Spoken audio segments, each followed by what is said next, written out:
এই যে মেরা পিঠার গুলাটা হচ্ছে এরকম এরকম করে করতে হয়। আমি এরকম করে নরম নরম করে গুলাটা করে নিয়েছি।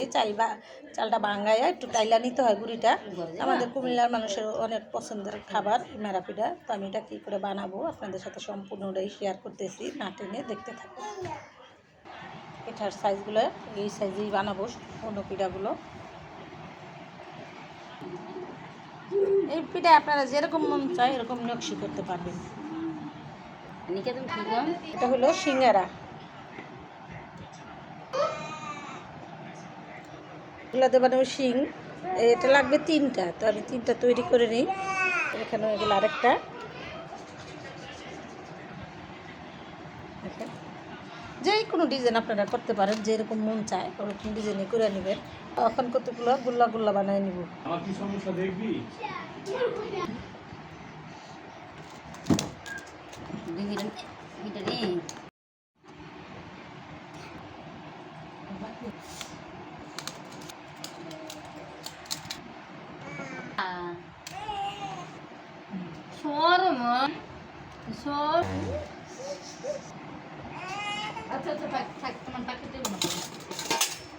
সব পিঠা লাডা বানাইতে হয় বড় ছেলের বউ। হ্যাঁ হ্যাঁ, একটু মেরা পিঠাটা বানাইতে পারে সুন্দর। আর কুমিল্লার মানুষ তো, আমরা কুমিল্লার মানুষের এই পিঠাটা খুব পছন্দের। এই পিঠাগুলো আমার বানানো হয়ে গেছে, আরও কয়েকটা আছে, বানিয়ে শেষ করে নিই। তো সিঙ্গারা 2টা বানাইলাম।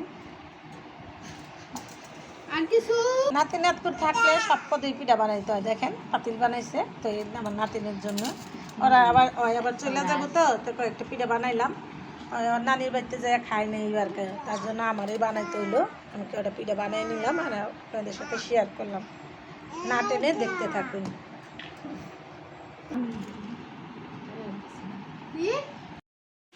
তো সবগুলো পিঠা আমার এখানে বানানো হয়ে গেছে। আমি এখন বাপি আমি আগের থেকে পানি বসায় রাখলাম। আর এখন তো আমাদের অনেক সুবিধা হয়ে গেছে, রাইস কুকারের মধ্যে দিলেই হয়ে যায়। আমি এখন এক এক করে এখানে পিঠাগুলো দিয়ে দিব।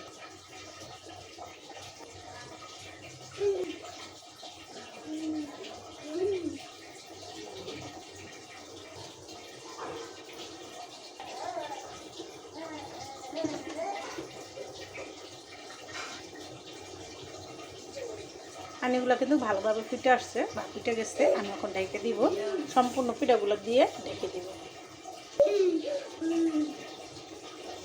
পিঠাগুলো এক এক করে দিবেন, একসাথে দিলে দলা ধরে যাবো। এক এক করে একটা একটা করে পিঠা দিতে হবে, একটার গায়ে যেন আরেকটা না লাগে যায়।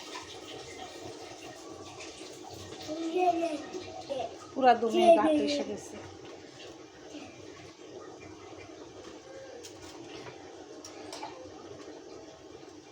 সম্পূর্ণ পিঠাগুলো আমি এখানে দিয়ে দিলাম। আর এই পিঠাগুলো আমি 5 মিনিট ভালো করে ভাপিয়ে নিব, আপনারা দেখতে থাকুন।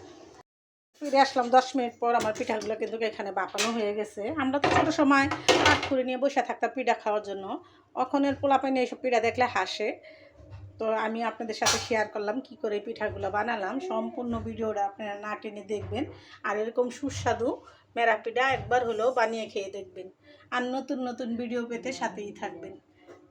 তো ভিডিওটা আর বড় না করে আমি এখানে রেখে দিলাম। আসসালামু আলাইকুম।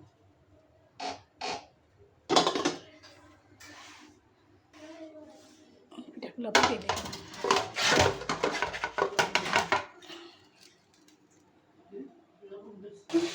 সামান্য পানি ছিটা দিয়ে নেবেন, একটার সাথে একটা লাগবে না, খুব সুন্দর। তো আপনারা এটা ভর্তা দিয়ে, ঝোল দিয়ে, মাংসের ঝোল দিয়ে যেইভাবে মন চায় ওরকমই খেতে পারেন।